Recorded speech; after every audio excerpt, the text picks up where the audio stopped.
Okay, this lesson is 4.6D, classifying two-dimensional figures based on the presence or absences of parallel or perpendicular lines, or the presences of absence of angles in a specific specified side.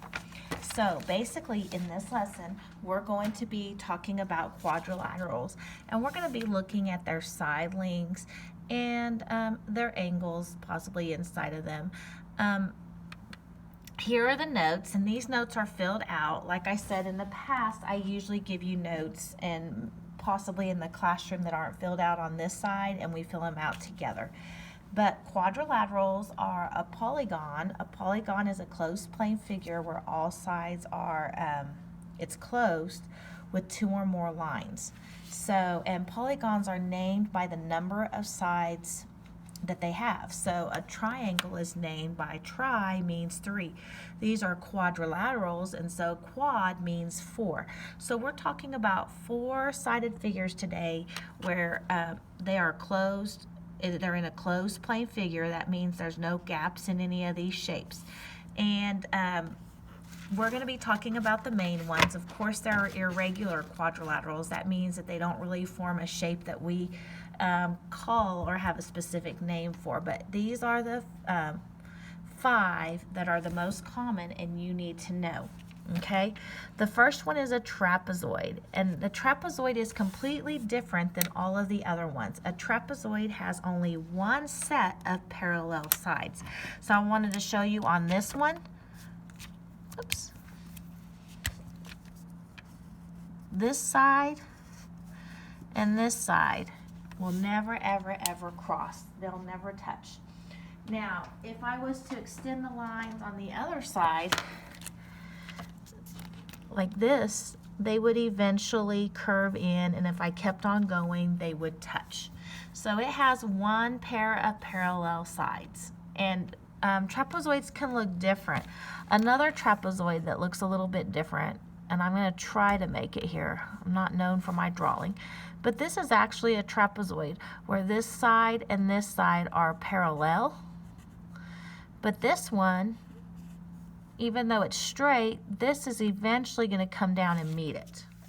And notice at the bottom they make right angles. So a trapezoid can have a right angle inside of it. Now these are acute and obtuse. So, and we'll be talking about angles, and we had talked about angles, and we're going to look at them within the shapes as well. Parallelogram is another type of quadrilateral. What makes a parallelogram is it has opposite sides are parallel, okay? Opposite, two sides are the same length. Two pairs of sides are the same length, and two pairs are parallel. So when you look here, it has two sets of parallel sides. So there's one pair, and here's your other pair. Okay. And something I'm going to tell you, and we're going to talk about, our opposite sides are what we call congruent. Same size, same shape. And a lot of times we put a tick mark, and the same number of tick marks shows that these two are the same because they both have the same number of tick marks, and these two are the same. So the side lengths are, two pairs of sides are the same. So when we're looking at classifying them, we look at the sides of the shape, and we look at the interior angles. Now in this one we have 2 acute, are opposite, and 2 obtuse. Okay, and we'll be working on those a little bit more later. Right now I just really want us to focus on the side lengths and the sides and what we know about the shape. Here we have a rhombus, and what makes a rhombus is it has 2 pairs of parallel sides. So here's one pair. And let me pull a different color out so we can see. Here's another pair. So it has 2 sets of sides that are parallel. But all 4 sides are going to be equal, just like on a square. Now the difference is that not all rhombuses have 90-degree angles. Some of them have 2 acute and 2 obtuse. Okay? Think of your little diamond shape.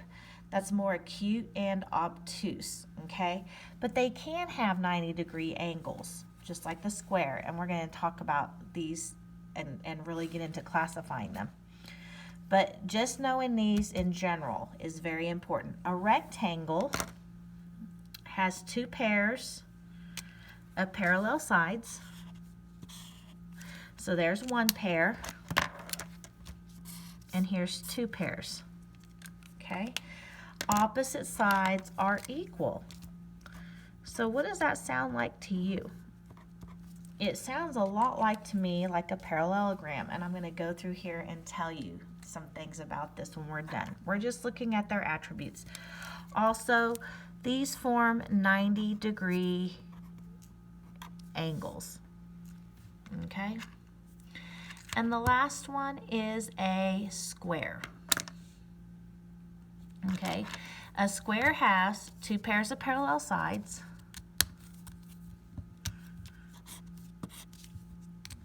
Okay. Whoops, different color here. Opposite side, or all the sides are the same length. And all the sides are 90 degrees, or we have right angles. Now, by definition, some of these fall into same categories and have the same name. The one that's the outlier is the trapezoid. A trapezoid is just going to be a trapezoid, okay? The next thing we have is a parallelogram. If it has two sets of parallel sides, I want us to check it off. Does a rhombus have two sets of parallel sides? Yes, because this one does. Does a rectangle have two sets of parallel sides? Yes, it does. Does a square have two sets of parallel sides? Yes, it does. Now, two pairs of sides are the same length. Now, if all four are the same length, that still means that two sides are the same length. So even though all four sides are equal, opposite sides are equal, or what we call congruent. So I'm going to go, if it's also a parallelogram, opposite sides are going to be the same length. So a rhombus, opposite sides are the same length, okay? Two pairs of sides are equal length. That's true for a rectangle. That's true for a square. So what we have now is a rhombus is a parallelogram, a rectangle is a parallelogram, and a square is a parallelogram, because they meet that same definition of what a parallelogram is. But don't get scared, I'm going to show you this, okay? Now, even though a rhombus is a parallelogram, it doesn't, okay, we're going to go to the rhombus now. A rhombus has, let me just back up here. A rhombus has two pairs of parallel sides because it's a parallelogram. It has opposite sides are equal, but it has something special. All four sides are equal. What else has all four sides equal? A square. So a square is a rhombus. But I want you to think, not all rhombuses are squares, because a rhombus can have acute and obtuse angles, and squares have to have 90-degree angles. And a rectangle is a parallelogram because opposite sides are equal. We just established this. But rectangles have something special. All four sides are right.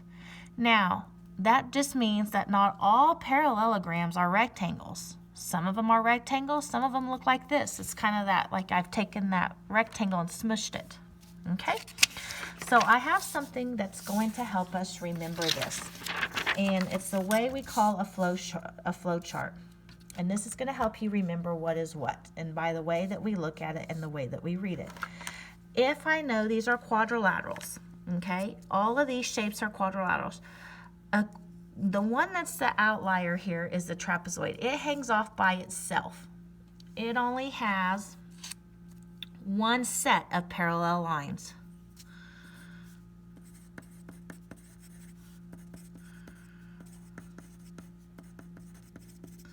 The rest of these, all of these have two sets of parallel lines. So we're going to start here. All of these are parallelograms. So anything that's underneath it, a rectangle, a rhombus, and a square is a parallelogram. And the way that I teach my students to define all the names of a shape, and we just talked about now, the square is something special, okay? A square can be a rhombus, it's a parallelogram, and it actually meets the definition of a rectangle, and I didn't show you that there because it has two sets of parallel sides, opposite sides are equal, and it has right angles. So the square is that special quadrilateral, and it's actually all three of these things and a quadrilateral. What I tell my students is find the shape that you're talking about. If I'm talking about a rectangle, all the names for a rectangle are the rectangle itself and go up the flow chart. A rectangle is a parallelogram and a quadrilateral. Okay? A parallelogram is just a quadrilateral. A rhombus is a parallelogram and a quadrilateral. Okay? But a square is a rectangle, a rhombus, a parallelogram, and a quadrilateral. So hopefully go back to these notes, and we're going to be talking about them a lot more in our lessons that we're going to be doing, but this is a flow chart and some notes that are going to help you remember the definitions of these, and then looking at if they have parallel lines and how many they have, and their sides. Opposite sides are equal, all the sides are equal, and then the angles inside of them. Mainly you need to know the rectangle and the square are all 90-degree angles. The other ones can have obtuse and acute both into them.